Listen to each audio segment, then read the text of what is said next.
The majority of our life is lived in liminal space. And there's this in-between space, this liminal space. This liminality that reveals possibility. I think we're in a liminal moment, but also in a place of transformation. I have great affection for the church and a troubled relationship with it. Just to be alive in time means that we're on the threshold of the future. That can't be the gospel, because God said to love our neighbors. We don't know what the future looks like. We have to work it out together. Action. Action-packed episode in store for y'all. Jeremy, welcome back. Tom, it's good to be back. This is our second session of recording some cool stuff. I've actually made this summer songs of resistance series because I like to play music. I like the music we play, and so we're having fun. Sweet. Yeah. What's been happening in your life in the last couple weeks? Because it's been a couple weeks since we sat down and did this. Work, playing some music, projects, and my two kids are home for the summer from school, and got my son ready to head on up to Isle Royale. He's going to be on Isle Royale for a month. Dang. Lucky They don't have like electricity on Isle Royale or anything, right? I think they do at their base camp, but they have to hike in, and he's pretty excited because he had to get some gear to be able to have a kind of a mobile camp with a tent and his backpacking gear, and he was trying to, in classic fashion, just like his dad. He gets on the boat tomorrow. He had to have his groceries ordered by today, I believe, last I heard. He drove up back to school yesterday and hadn't done any of that stuff. Yeah. So, isn't that great? Yeah, thank God for my wife. I would just be in the wilderness eating, insects and. Ew. So he's taking college classes in forestry, right? Yeah, he's a forestry major at Michigan Tech. And part of that class is to go camp out on Isle Royale for a month. Well, he got a job. It's his job for the summer. So he's working with a graduate student doing vegetation regrowth or regeneration in an area that had a forest fire. So it's her PhD project. So okay.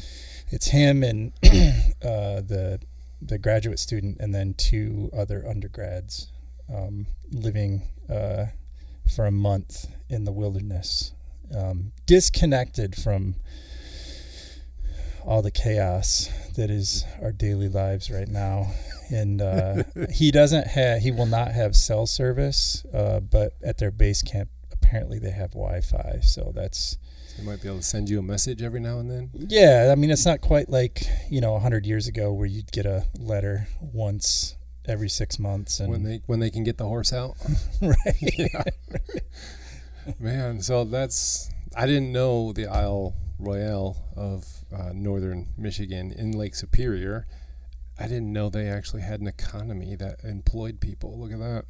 He's probably like the only person employed on the Isle Royale, I'm guessing. Well, it's a national park, and I learned something the other day, and it should surprise no one, that it's the least visited national park in the country. It's because you've got to take a boat there. You have to take a boat there. You can take a seaplane, but so there are, I don't know if any of the National Park Service employees were impacted that work there, but they're technically kind of quasi part of the park staff while they're there for a month. So, okay. I don't know if I'd trust a seaplane to land on Lake Superior. I've seen those waves. I've heard the tale of the Edmund Fitzgerald, and I would not want to land a plane on those waters. Yeah, I could see that. So see why it's the least attended or visited national park. Well, think about the other national parks that, to go there. There's no. I don't know if there's lodging that you can rent. And full disclaimer, I've never been there. I hope to go there someday, but Yeah, it's pretty rugged. So, I mean, if you think of like going out west to Yellowstone, where you just hop in your car and get stuck in a traffic jam for 3 hours to drive the routes, which it's beautiful, but that doesn't really interest me. Good to me. You know, this is like you're going there to escape and live in the wilderness. So, which that awesome. itself actually sounds attractive right now. Escaping. Yeah. Yes. Because I woke up Saturday in a panic at 4 a.m. And like every time I closed my eyes, I just had like political commentary going through my head, keeping me awake. And I could not fall back asleep. I was just, and the anxiety was like through the roof. And I was like, oh my, what is happening right now? Like, this does not normally happen. Normally I fall asleep and I am done until the morning. But good Lord, Saturday was a different story. Couldn't fall asleep. I was a little anxious. So, yeah, there's a lot of stuff happening right now. I actually, fun story, whenever I say anything political, there's always somebody comes out of the woodwork and does the traditional stay in your lane, pastor kind of a thing. Oh, interesting. Yes. So I had one of those in a direct message from kind of a friend a long time ago. And just basically saying, you know, you're a pastor, you shouldn't be involved in politics. And what I noticed, and this is, I'm not trying to criticize the individual. Everything, like, he's been shaped in his mind to hold certain values and to believe certain things. So I'm really talking about that shaping itself, the force that does the shaping, and not the individual. But what I've noticed is when a moderate speaks up and says politically this is not okay, this is crazy, the people stand up and say, stay in your lane, pastor. But when Billy Graham visits President Nixon, when Jerry Falwell organizes the moral majority, when Pat Robertson runs for president, when Buchanan he threw his name in for presidency, when James Dobson when all of those people are hyper politically activated and motivated, even in their pastoral realms, there doesn't seem to be a lot of people that say, hey, stay in your lane. They're like, no, they're on our side. And I'm wondering, what is it about the moderate? Yeah, maybe it's just as simple as that. But I don't think that is in this person's head, saying, oh, people who talk, pastors shouldn't talk about politics, but it's okay when they're on my side. I don't think that's in their brain.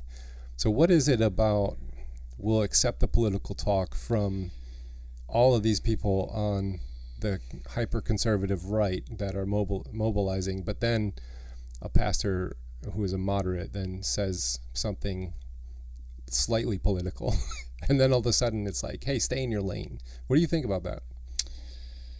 Well, I mean, I think that, gosh, how do I say this diplomatically? Diplomatically. You could say it undiplomatically, and then we'll just smooth it out as we go. I think a good portion of the faith that you're involved in as your job and what I was raised in has kind of been co-opted by a certain group. And I would say, stay in your lane. I think it really comes down to you're saying something that's uncomfortable. And look, we all have our own beliefs and biases. And I would argue that the counter, and I'll get to that in a minute, but to the stay in your lane, I don't like that when I hear that.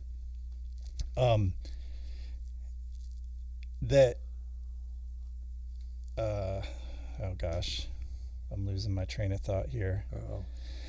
I think it comes down to you're saying something that's challenging somebody, and we as humans would rather not hear.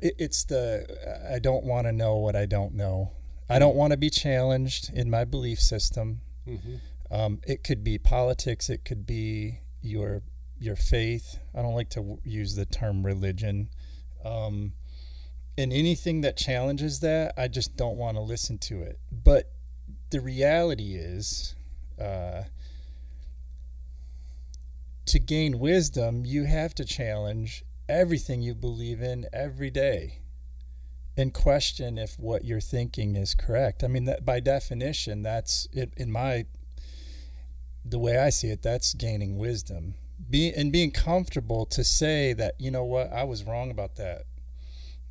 There are implications to my belief that harm other people. If your concern is making a more just, equitable world for everybody, which I'm guessing is the point of this faith. I think it's supposed to be. It's supposed to be. I think it's supposed to be. That's the way I read it. So I would say the opposite. I would say in my lifetime, I've noticed that a lot of, in private conversation with faith leaders, they're afraid to speak up because they know that, especially now, they know that if they say anything that is outside the lines of what is acceptable, people, and part of it too is, I hate to say this, but and I'll speak to the church that I used to belong to. Like, there's a certain ideology that everybody subscribes to, or the majority does, certainly the leadership does, and if you stray outside that, if you start to ask questions, or if you speak that, what's the outcome? The outcome is there might be less people showing up on Sunday morning. Mm-hmm. And if there's less people showing up on Sunday morning, less money. There's less money. Don't have my job. You could be out of a job. And yes. I mean, I hate to say that, but it's a reality of humanity. It's a total reality. It's a reality of part of being human. And a part of being a pastor is you can make everything into an ideal, and not actually admit the human psychology that's involved in organized worship and the human emotion and the money aspect and all that stuff. It's a part of being human. I don't think we have to ignore that at all. And you mentioned the word wisdom, and what I see in, especially in the Old Testament, is there is the monarch tradition. There's kings that are put in place, and sometimes the narrative is that God put them there or whatever, but they never do a good job. Like, they all are a bunch of bums.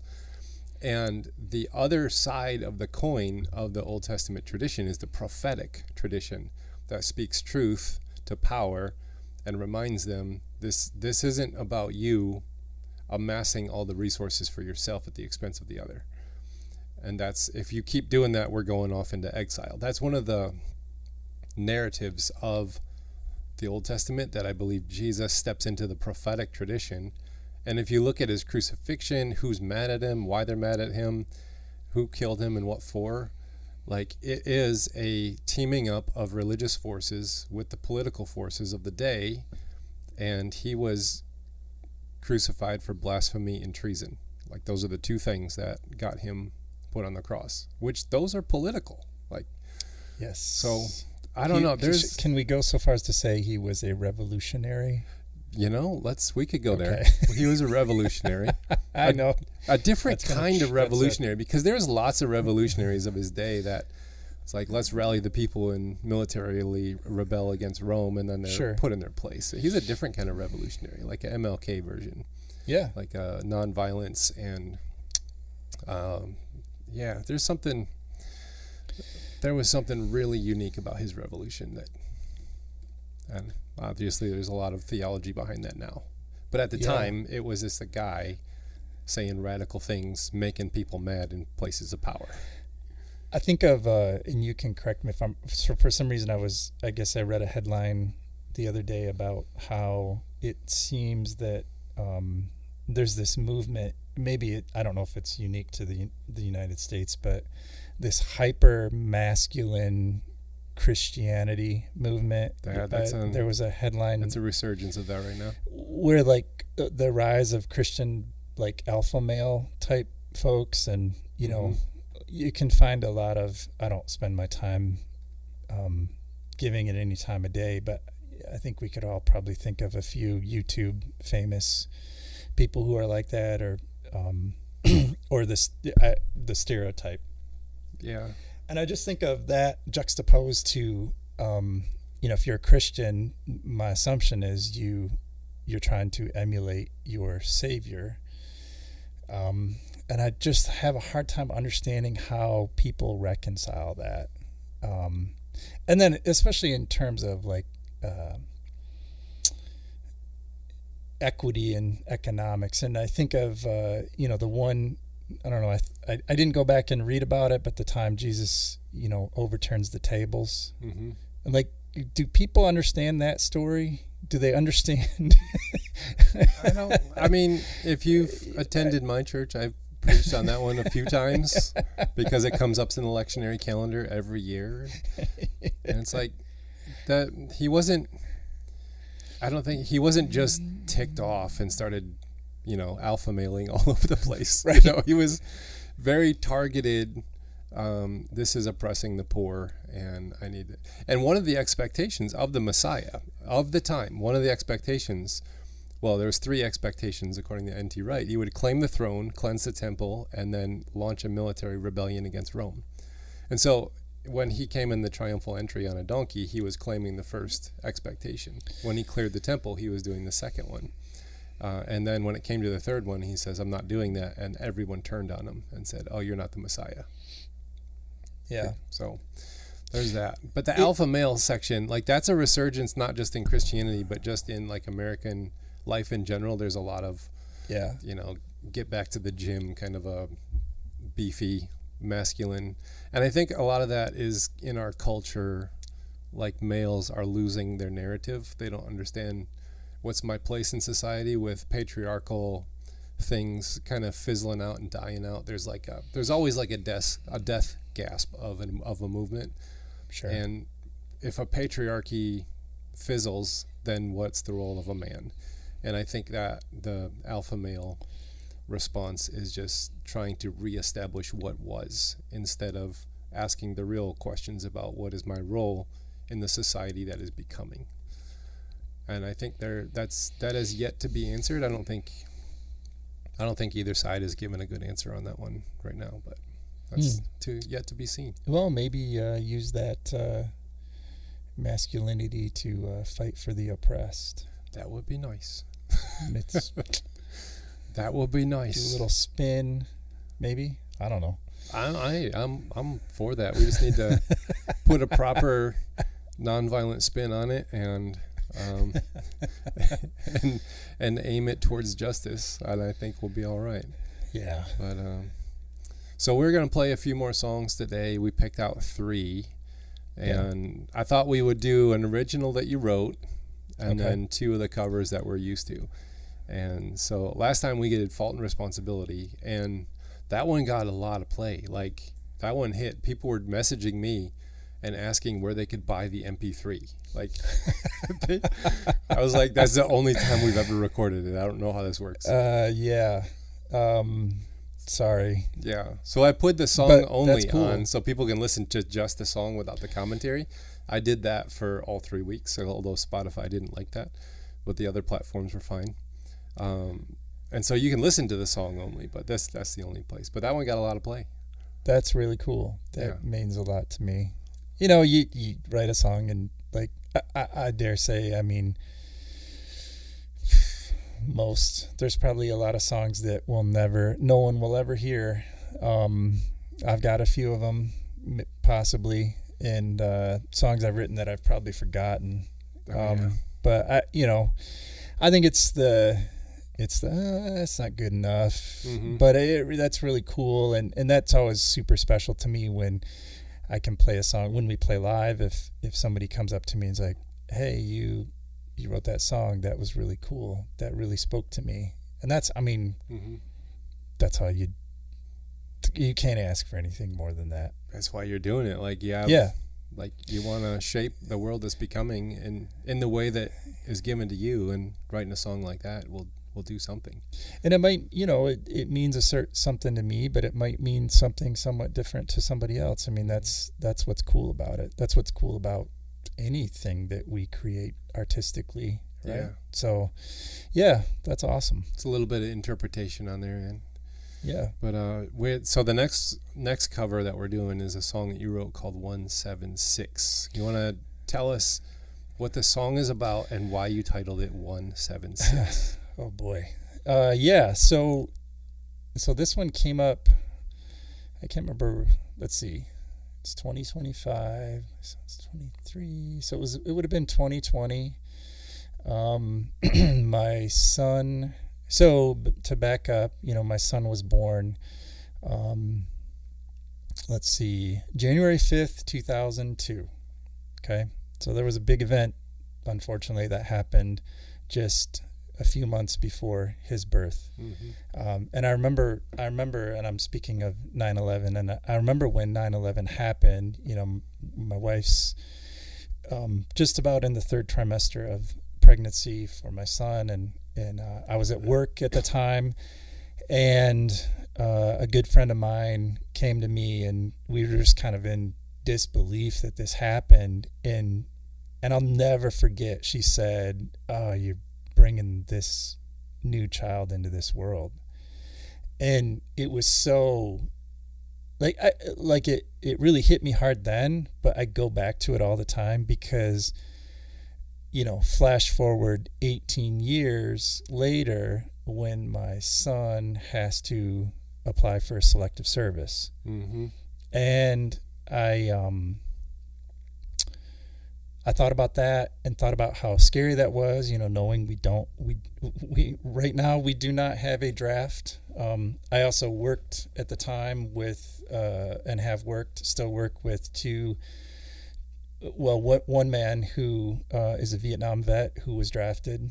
You want to get his take on military involvement overseas. It's pretty open and honest when somebody is forced to go against their will.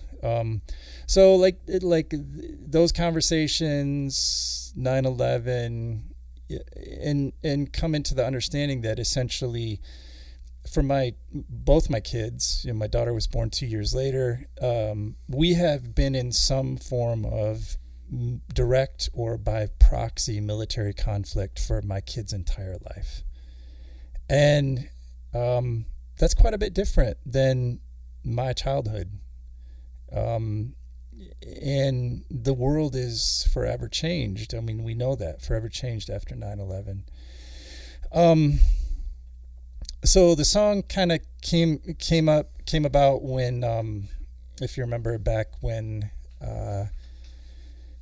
there was a strike. I forget all the details of it, but there was the United States military, I believe, targeted an Iranian general, and then there was a retaliatory strike by Iran, and there was can you say that word again? Retaliatory strike. It's probably wrong the way I'm saying it. No, I think that's right. The Iranian military mistakenly shot down an Iranian passenger plane, and it killed all 176 people on board, all civilians, just casualties of this, game of risk, essentially, between Iran and the United States and of course Israel. And that was just kind of like, you just kind of sit down and think, what are we doing? And then especially in the context of, being present and very focused on all of the information that was coming in leading up to the invasion of Iraq, and kind of questioning it at the time, and getting in arguments with family members about I don't think there are really weapons of mass destruction. That's not what the UN, the UN special investigators were saying, but here we are. This is a justification for not even declaring war. If you remember, it was essentially the executive branch making that decision, and we've been, given lip service to Congress can only declare war, and we don't do anything about it.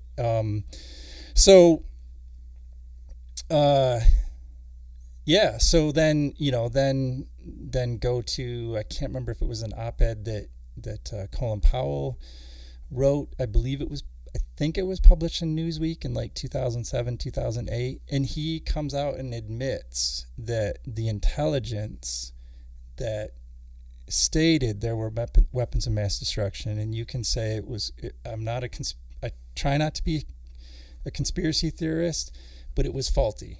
Mm-hmm. And then you're like, wait a minute. Wait.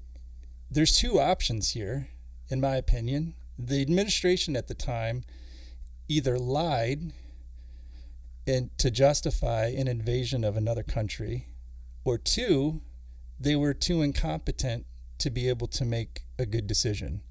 Now, in my opinion, neither is acceptable. Mm-hmm. Right? Neither is acceptable. And you think about the death toll for American and Allied service men and women, and then the death toll for the Iraqi civilians, and then the absolute chaos that ensued after. And then you kind of have to go back and think, what was the justification? Does the end justify the means? And you can probably tell by how I'm speaking, I would say no. Yeah. I would say no. So that's kind of I guess for this song, I had the title of the song or the chorus of the song instantly, because there was at the time of the Iranian missile launch that accidentally shot down the passenger plane. At the time, the president was toying with this idea of more strikes, and then, of course, you had the same people who were proponents of the Iraq invasion saying we need to do the same. And it's like, why are we listening to these people? Mm-hmm. Why do they still have a job? They were wrong the first time. How are they still in positions of power and influence? But anyway, this independent journalist that I like to listen to, he said, people were saying, how do we stop a war? And he said, to stop a war, don't start one. Mm. So that is a which chorus. was so that was I was like that's a song right there. That needs to be a song. So that's kind of how it started. Okay. So well, what about the title 176? What is that? 176 is it's the number of people that were killed on the plane, unfortunately. So gotcha. Well, how about we play this one through for the folks and let's give it a try. See where it goes. This is a harder one for me because it has bar chords. Oh. All right, let's give it a shot. All right. Let's see if I get...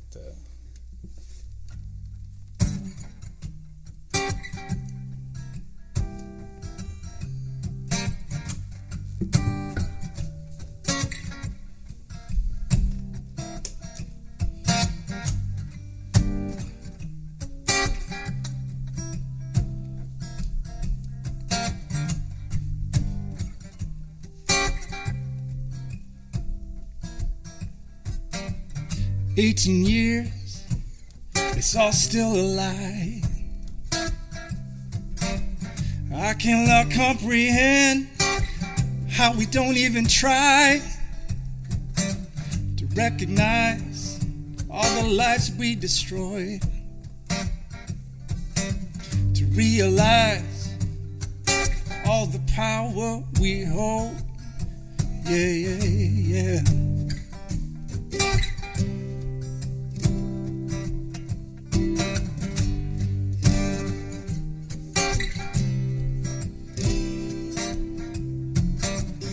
If your child had to fight, would it be the same? Well, I hope to your God it would make a change.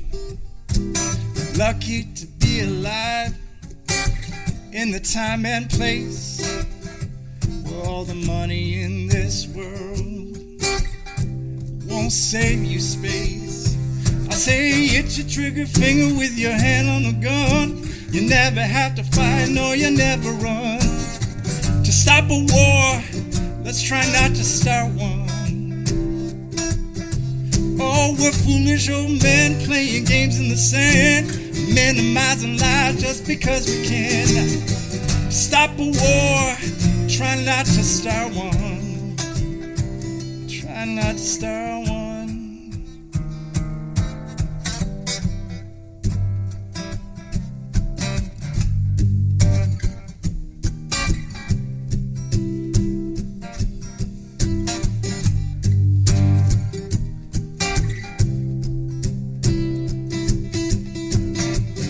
This is not a game, it's all too real. Do we have soul? Can we even feel? Lucky to be alive in this place. All the money in the world won't save you with space. 176, it's just a number to you. Collateral, or so that's called by us privileged few. Mothers, sisters, daughters and sons, that's all I can see. Could you imagine a world where they're still alive? Come imagine it with me. I say hit your trigger finger with your hand on the gun.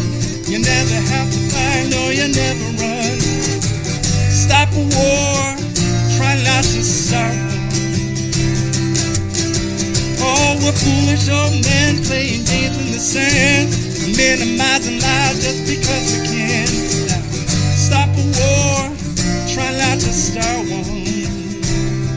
Hey, hit your trigger finger with your hand on the gun. You never have to fight, no, you never run. Stop a war, try not to start one. Oh, we're foolish old men playing games in the sand, minimizing life just because we can. Now, stop a war, try not to start one. Yeah, stop a war, stop a war, stop a war, stop a war, stop a war, stop a war now. Stop a war, stop a war, stop a war, stop the war, stop the war, don't start the war, stop the war now, stop the war, yeah.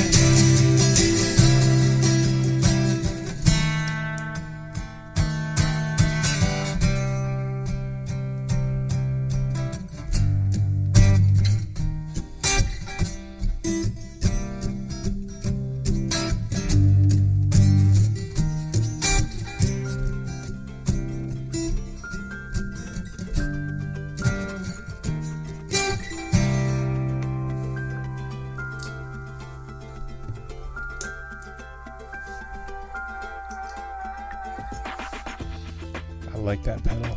Yeah, it's pretty fun. I like that song. I actually didn't know the meaning of the title until just now. And Oh yeah. that makes the song hit that much harder.